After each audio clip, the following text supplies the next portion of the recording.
and welcome back to yet another episode of Click With Me.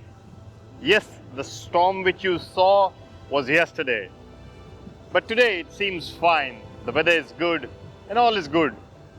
There was a tornado yesterday around 200 nautical miles south of my vessel. Now it's around 600 nautical miles, so things are looking good now. I was wondering if I can capture that tornado in a glass bottle or a glass jar. So I came up with a photo that would show you how to capture a tornado in a glass jar.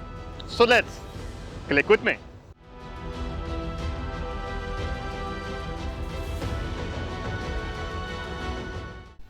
This is going to be a 2-minute tutorial, so let's jump in. Start with a black background. I will explain you the importance of black background in a while.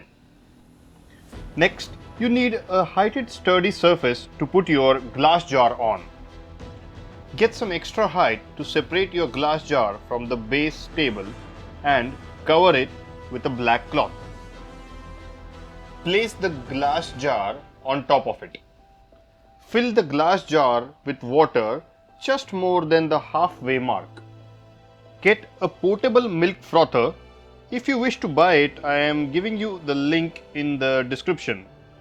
Put it in the jar, start it till you get a tornado, and then take it out of the jar and click the photo immediately.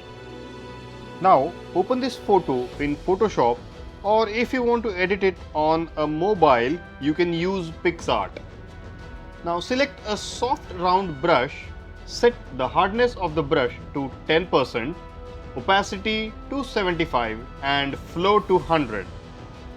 Now this is why we had selected a black background.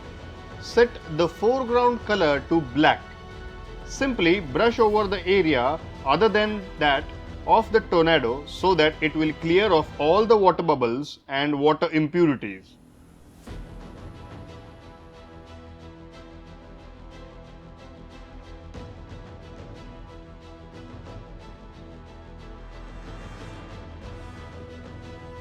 There you go. Now you have a tornado captured in a glass jar. So this was all about how you capture a tornado in a glass jar. Hope you've learned something new, and if you like the channel and if you are new to this channel, do not forget to click the like and subscribe button down below. Until next time, stay safe and click with me.